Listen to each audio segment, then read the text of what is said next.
So we've got this field of corn here at my grandma and grandpa's, and this is the one I was talking about before that the geese destroyed. I mean, look what they've done to it. They ate it so bad. But Daniel at Stark County Co-op has bet me that there is still 2 semi-loads on this farm at 16 acres. So he bet me lunch. So I told him there is no way there's that much corn here. I think he just wants to buy me lunch. So we're gonna get started picking here. George is here. He's gonna help me do some video because I want to get some outside video of the M3. We are using the M3 for this because it is smaller than the other combines, and there are some low tree limbs and there's low power lines to get to this farm. Originally, I wanted to put this farm to hay last season, but it got sprayed with the herbicide for the corn, so I couldn't put it into hay. So next spring, it will be planted to hay. That way we don't have to deal with the geese eating it and stuff like that, wildlife eating it. I mean, the deer are going to eat the hay, but that's all right. So we're going to get started picking here, get this picked off. I got to pick off this little field first, and then we're going to get the semi moved over here because this is sand. That is a clay river ground over there, and it's kind of gummy. So I didn't want to get the semi stuck in it. So we're going to get it over here in the sandier part of the farm. All right, I got to flip my head prop up and we can get started. So one more field to pick with the M3. So it kind of worked out great. I know a lot of viewers love the Gleaners, so worked out perfect. Got some more video of the Gleaners. I had thought about picking this for feed, but I'm just going to shell it out and send it to the elevator. I got plenty of corn at the shop for feed, so I don't need to worry about keeping any more for the season. So, all right, let's get started.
weather have been pretty rough on this field also, and the sprayer. There's a lot of corn down.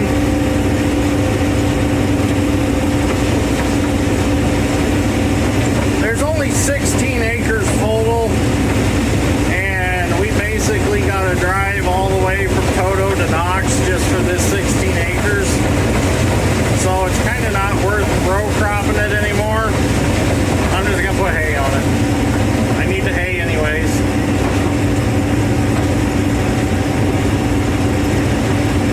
Alright, we'll get some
on sticks, everything.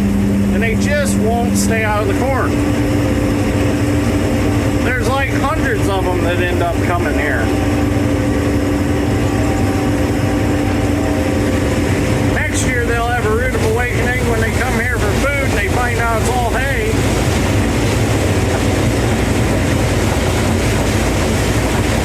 The problem is they go to my grandma and grandpa's house over there and they poop all over the driveway also. They're a nuisance. They say you can get the permits to kill them, but you hate to do that.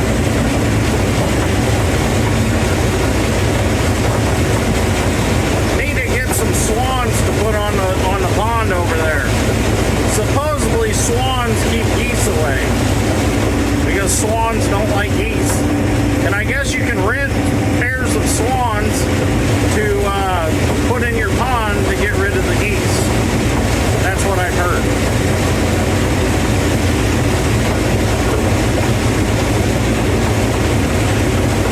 Alright. Looks like we got one more pass.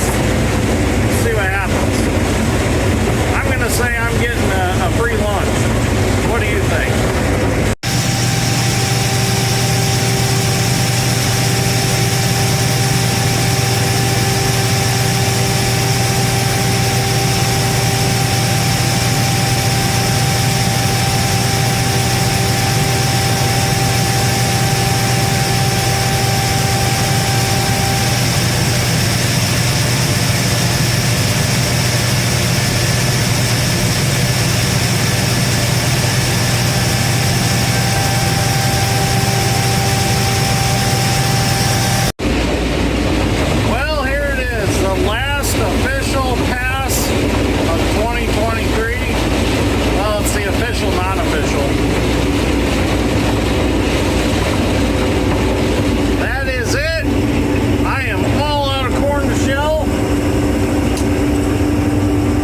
Something major happens to my ear corn picker and I can't use it to pick the ear corn, that's it. Combines are done with for 2023. So the M3 got one last ride this fall. It's kind of cool. The oldest, well, not the oldest in the fleet, but one of the oldest in the fleet finished out the season. So now it's going to get cleaned up. It's going to get blown. Oh, look at that bird. We got a bird. It's going to get all cleaned up, and then it'll be next fall before we need it again. Unless somebody calls and they have some wet ground that they need picked off, which, trust me, I would not back down from that. It would actually be nice if somebody called and wants some custom picking done. I'd be all over it. So anyways, thank you for watching. Greatly appreciate it. And yes, I would have rather had 2,100 bushels off this farm instead of, there's probably 1,150 on that truck. But hey, at this point, free lunch is as good as anything. So Daniel, you owe me lunch, buddy. I won the bet. I told you there wasn't 2,100 bushels here. I knew it wasn't there. It's just too many blanked out spots from the geese eating it. And Dad even tried, you would see in the video, this was all kind of doubled up through here. Dad tried to plant this doubled like that just to see if maybe we could get a little left over from what the geese didn't eat, but it didn't work. Just got to figure out how to get rid of them darn Canadian geese. So they're a nuisance, like I said. So anyways, thank you for watching. Greatly appreciate it. We'll see you all in the next one.